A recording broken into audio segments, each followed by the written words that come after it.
Yo, another video. Hey, my name is Rice. This is the channel where we talk about Bitcoin and other things surrounding the cryptocurrency space. So, just want to talk to you guys really quick. I know I haven't been here in a while, but I don't like posting videos just every day.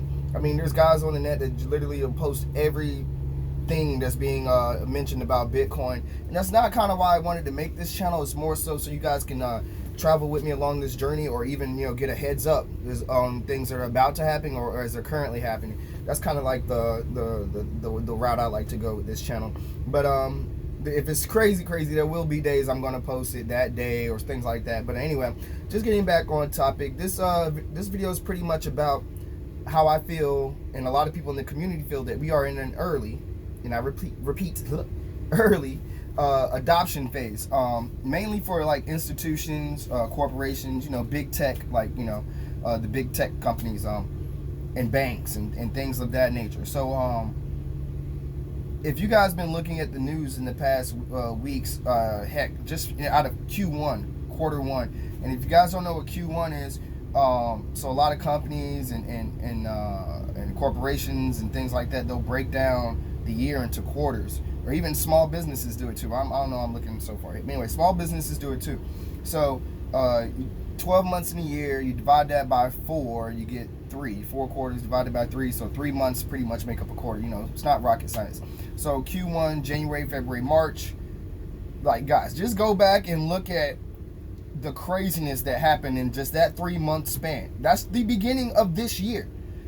We had Tesla, we had Elon news, we had Visa, MasterCard, you name it, all those macro guys. And I'm gonna get into discussion and more in depth about that, but it's just been like back to back to back to back good news about Bitcoin, and the price hasn't just gone crazy yet. So which is why I still feel like we're in a super early adoption phase. I mean, there's more news and spotlight on this NFT craze, possibly bubble, than the actual Bitcoin, which is crazy, because they're all related in a way. It's all crypto, but it's all digital. It's all digital assets. Anyway, just to get back on topic, so this is not the run from the bull run from 2017. I know a lot of people who watch me are new, and there may be some who know of the bull run from 2017, 2016, 2017-ish. We didn't have all these key players involved. We didn't have the richest man on the planet saying he's going to buy buying $1 billion of it, or putting it on the company's balance sheet.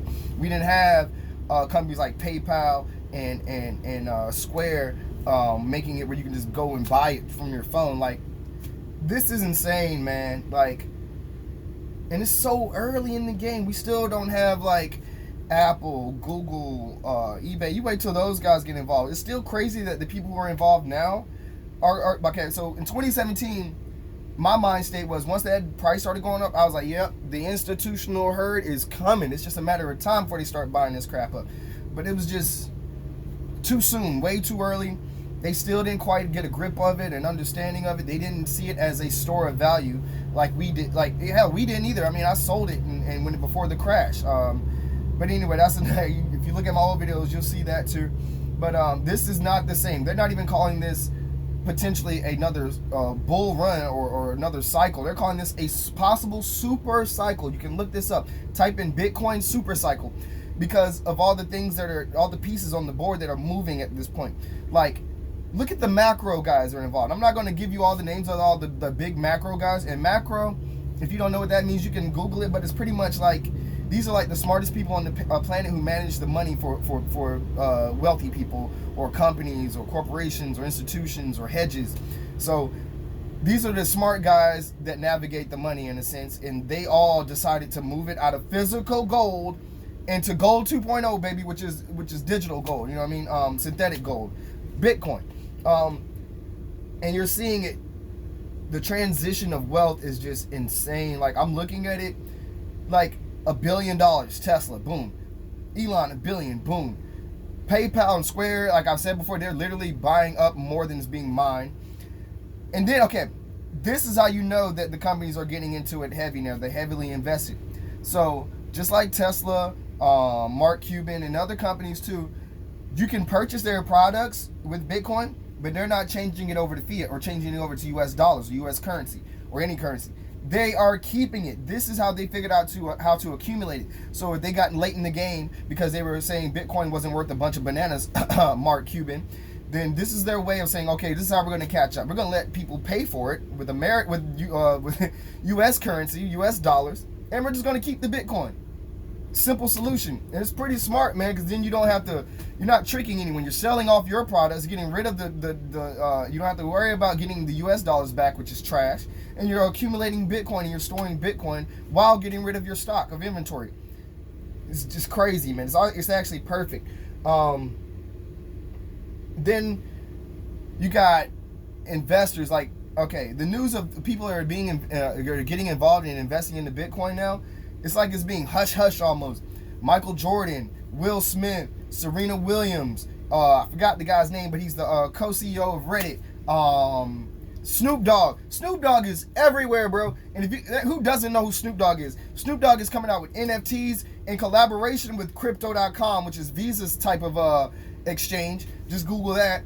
You already know he's always kind of been an advocate of Dogecoin, which is kind of funny. We know Elon trolls with Dogecoin as well. But this is totally different from 2017. It feels different. It feels like it's just like everybody's just like on the edge of the cliff looking over, and they're ready to jump off with the hand glider and just take off. That's how it kind of feels. Like COVID triggered this, and it made all the rich elite say, hey, where can we store all our money, because they're about to start printing money and inflation's going to kick in, and we're going to start losing 15 to 25% of our value over the next few years. So we got to move it. So that, like I said, they took it and they moved it. They heard about Bitcoin years before, and they've actually been purchasing it under our noses, which is funny. I think Mark Cuban's been buying Bitcoin since freaking, what they say, 2014. But anyway, like I said, guys, this video, I'm gonna wrap it up a little bit. I know I'm going on a bit of a rant, but and then, okay, whoa, one last thing. PayPal and some of these other big tech companies are doing something crazy smart. They're buying all the crypto startups. So PayPal just bought this one crypto security startup called Curve. Look into that. That's just an example, but it's pretty smart, because if you're the big fish and you start buying up all the little fish, none of those little fish can ever become a big fish to challenge you or compete with you. And that just makes you even bigger, and it actually makes you so big to the point that you might even eat up another shark in the pool because they weren't buying up all the small fish. But just look that up. Just look up big tech companies buying up small crypto startups. That should let you know where we're headed with this. It's getting crazy, man. I can't even wrap my mind around this, guys, but this is not 2017. For those who watch this video and you see, oh, okay, it kind of looks like the same thing that happened 4 years ago, because Bitcoin tends to go in 4-year cycles. This is not the case. I can't repeat it enough. Those that got in the game late, they're moving at a rapid pace to catch up, quote unquote, catch up. And the supply of Bitcoin is just dwindling down as they rush in and buy in.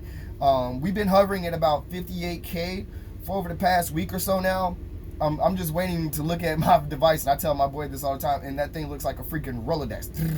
Because once it starts going up, it's just going to keep going, and then once the FOMO kicks in, it's going to be insane. But to everybody that follows me, that watches me, keep stacking those sats and just enjoy the ride. It's going to be crazy, I promise you. Just kind of keep your ear to the ground. It's my accent. Keep your ear to the ground.